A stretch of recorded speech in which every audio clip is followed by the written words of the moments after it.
दोस्तों, साल 2016 में रिलीज हुई पैसेंजर मूवी एक बेहद ही हिट फिल्म थी। सिर्फ इसीलिए नहीं कि ये साई-फाई बेस्ड मूवी थी, बल्कि इसीलिए भी क्योंकि इसकी लव स्टोरी भी लोगों को बहुत पसंद आई थी। दोस्तों, आज हम पैसेंजर मूवी की फुल स्टोरी को देखेंगे और जानेंगे कि क्यों इसकी इतनी ज्यादा तारीफ की जाती है। चलिए शुरू करते हैं एक और नए मूवी एक्सप्लेनर एपिसोड को। दोस्तों, इस मूवी की शुरुआत होती है एक बड़े से स्पेसशिप से।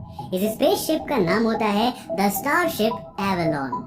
ये स्पेसशिप बेहद ही एडवांस होता है और इसका डेस्टिनेशन होमस्टेड नाम का एक प्लैनेट होता है, जहाँ जाकर मानव जाति ह्यूमन सिविलाइजेशन को बचाना चाहती है। अब यार, फ्यूचर में ह्यूमंस इतना ज्यादा एडवांस हो गए थे कि उन्होंने नए और हैबिटेबल प्लैनेट्स ढूंढने में कामयाबी पा ली थी। ये शिप 5000 पैसेंजर्स और 250 क्रू मेंबर्स को लेकर नए प्लैनेट की तरफ जा रहा होता है। अब मूवी में साफ तौर पर ये नहीं बताया गया है कि आखिर क्यों वे लोग धरती को छोड़कर दूसरे प्लैनेट पर शिफ्ट हो रहे हैं। अब यहाँ पर एक मेन रीजन यही होता है कि वे सभी लोग नए प्लैनेट पर एक नई शुरुआत करना चाहते थे। अब यार, भले ही ह्यूमंस ने नए प्लैनेट को ढूंढने में कामयाबी पा ली हो, लेकिन तब भी वे लोग स्पेस में ट्रैवलिंग टाइम को कम करने में ज्यादा सक्सेसफुल नहीं हो पाए थे। इसी वजह से ह्यूमंस ने एवेलॉन शिप्स का निर्माण किया। ये पूरी तरह से आर्टिफिशियल इंटेलिजेंस से चलने वाला शिप है। ऑटो पायलट पर ही ये अपने डेस्टिनेशन पर जा रहा है। वहीं शिप के अंदर के सभी लोग क्रायोजेनिक स्लीप चेम्बर में सो रहे हैं। अब हम देखते हैं कि ये एडवांस शिप एस्ट्रॉइड के कुछ टुकड़ों से टकराता है और एक पल के लिए वहाँ की लाइट्स चली जाती है, लेकिन शिप इतना ज्यादा एडवांस होता है कि वो अपने आप को खुद ही रिपेयर कर लेता है। लेकिन तभी स्लीपिंग चेम्बर के अंदर एक पॉड खुलता है और एक आदमी को अपनी एक लंबी नींद से जगाता है।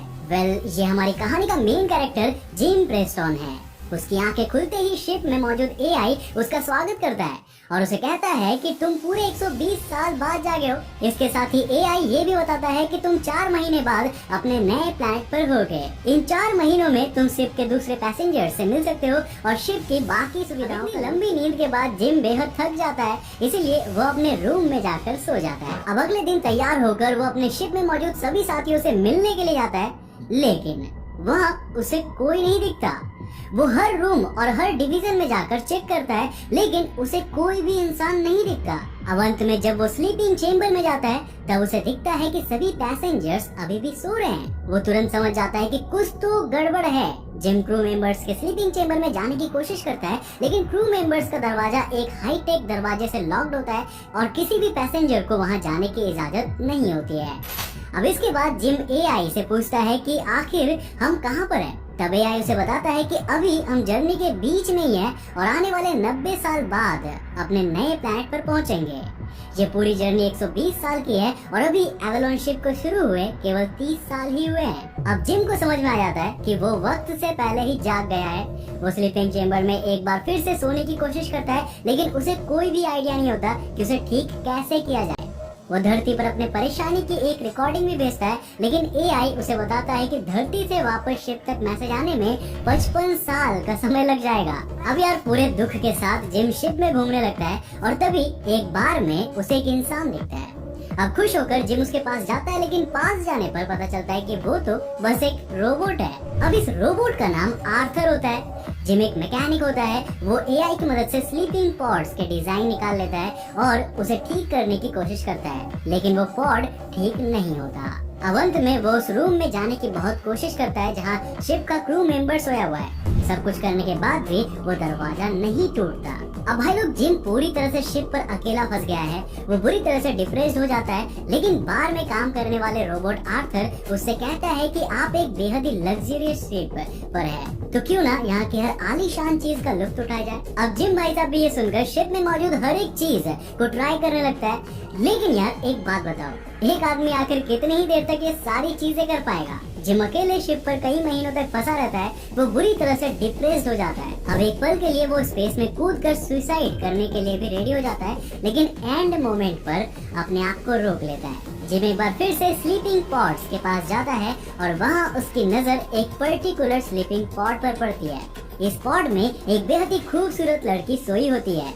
जिम को उससे देखते ही प्यार हो जाता है। अब इस लड़की का नाम ऑरोरा होता है। जिम उसके डेटा फाइल्स में घुसकर ऑरोरा के बारे में हर चीज जान लेता है और सभी चीजें सुनकर उसका प्यार और ज्यादा पावरफुल हो जाता है। जिम आर्थर से कहता है कि वो अरोरा को जगाना चाहता है, लेकिन आर्थर जिम को मना कर देता है और कहता है कि ये बेहद ही निर्दयी चीज होगी। कई महीनों तक सोचने के बाद जिम अपने अकेलेपन से तंग आ जाता है और अरोरा के स्लीपिंग पॉड को खोलने की ठान लेता है और फिर वो अरोरा के पॉड में कुछ गड़बड़ी कर देता है, जिससे उसका स्लीपिंग पॉड खुल जाता है और उसके जागने से पहले जिम वहाँ से चला जाता है। कुछ देर बाद वो अरोरा से मिलता है और उसे हर चीज बताता है कि कैसे वो भी वक्त से पहले जाग गया है और कैसे अभी नए प्लेनेट पर पहुंचने के लिए 89 इयर्स और बाकी है। अरोरा ये सब सुनकर डर जाती है और फिर से स्लीपिंग पॉड में जाकर सोने की कोशिश करती है, लेकिन जिम उसे बताता है कि एक पर्टिकुलर ट्रीटमेंट के बिना, जो कि उनके साथ अर्थ पर किया गया था, स्लीपिंग पॉड्स में फिर से सोना लगभग नामुमकिन है। अब कुछ दिनों के बाद अरोरा भी अपनी किस्मत को एक्सेप्ट कर लेती है और जिम के साथ शिप की बाकी चीजें एक्सप्लोर करने लगती है।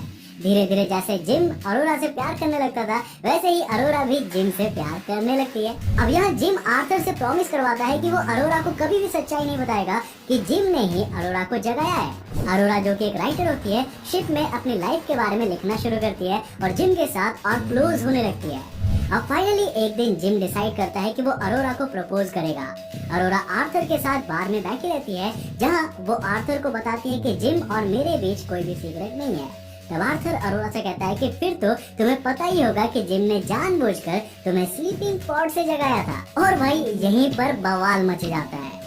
अब ये सुनकर अरोरा को बहुत बड़ा धक्का लगता है। अब जिम और अरोरा के बीच बहुत ज्यादा झगड़ा हो जाता है और अरोरा उससे कहती है कि जिम ने उसकी पूरी लाइफ बर्बाद कर दी है। जिम अरोरा को बहुत बार अपनी हालात समझाने की कोशिश करता है, लेकिन अरोरा नहीं समझती। अब दोनों कई दिनों तक एक दूसरे से बात नहीं करते और अकेले रहने लग जाते हैं। अब अरोरा एक दिन शिप के हॉल में आती है और देखती है जिम ने बीचों बीच एक पेड़ लगाया है, लेकिन अरोरा इस बात पर रीच नहीं करती। अब इन सभी चीजों के दौरान मैं आपको बता दूं कि शिप में कई जगह पर मैल फंक्शंस हो रहे हैं। कभी लाइट्स खराब हो जाती थी तो कभी खाना प्रोवाइड करने वाली मशीन है। अब एक दिन उन्हें माइक पर एक आदमी की आवाज सुनाई देती है जो कहता है कि किसी ने मेरी शिप पर पेड़ लगाया है।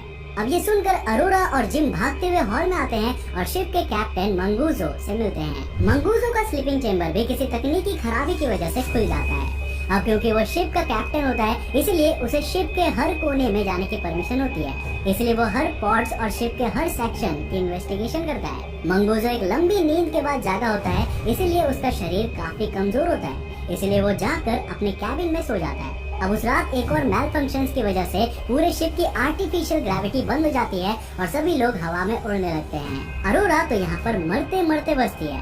अब अगले दिन वो तीनों एक बार फिर मिलते हैं और पता करने की कोशिश करते हैं कि आखिर ऐसा क्यों हो रहा है। शिप के रिकॉर्ड से उन्हें पता चलता है कि करीब 2 साल पहले एस्टेरॉइड का टुकड़ा शिप से टकराया था और तभी से शिप में ये प्रॉब्लम्स शुरू हुई है। अब ये सब चल ही रहा होता है कि मंगूजो बेहोश हो जाता है। अब अरोरा और जिम उसे हीलिंग पॉड में ले जाते हैं, जहां उसे बहुत तरीकों की ट्रीटमेंट दी जा सकती है, लेकिन कैप्टन को बहुत सारी बीमारी होती है जिसे ठीक कर पाना नामुमकिन होता है और इसके ही सिर्फ कुछ ही घंटों बाद उसकी मौत हो जाती है। अब मरने के पहले वो जिम और अरोरा को अपना बैंड देता है और कहता है कि शिप में जो भी खराबी है उसे ठीक करो। अब भाई जिम और अरोरा शिप के हर सेक्शन में जाकर छानबीन करने लगते हैं। हर जगह ढूंढने के बाद वे लोग शिप के पावर सोर्स में चेक करते हैं और वहाँ पता चलता है कि एस्टेरॉइड के टकराने से शिप में छेद हो गया है और छेद से पावर रिएक्टर की सारी गर्मी शिप में आ रही है। अब किसी तरह वे दोनों इस छेद को बंद करने में कामयाब हो जाते हैं, लेकिन पावर रिएक्टर की गर्मी अभी भी शिप के अंदर बंद रहती है। पूरी गर्मी को निकालने के लिए उन्हें गेट खोलना होगा जो सारे हीट को स्पेस में फेंक देगा, लेकिन बदकिस्मती से वो दरवाजा जाम हो जाता है। अब भाई यहाँ पर आती है मूवी की हीरोगिरी वाली सीन, जहाँ पर किसी को स्पेसशिप से बाहर जाकर उस दरवाजे को हाथों से खोलना होगा और जब तक हीट प्रेशर नॉर्मल नहीं हो जाता तब तक उसे खुला रखना होगा। समझ ही गए होंगे कि हीरोगिरी कैसे हो रही है। अब जिम स्पेस सूट पहनकर ये काम करने के लिए तैयार हो जाता है।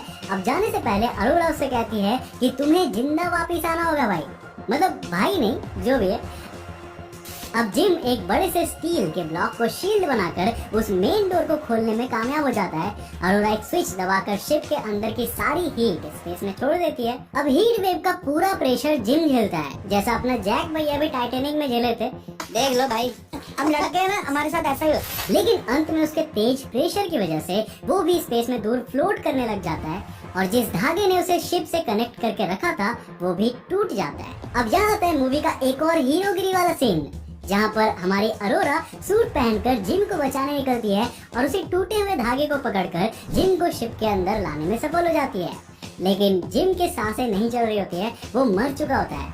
अरोरा इस बात को एक्सेप्ट नहीं करती, वो जिम को लेकर उस हीलिंग पॉड में रख देती है और मशीन से कहती है कि हर्ट को स्टार्ट करने के सारे प्रोसेस शुरू कर दो, मतलब दबादब इसके हर्ट को सारे झटके दे डालो।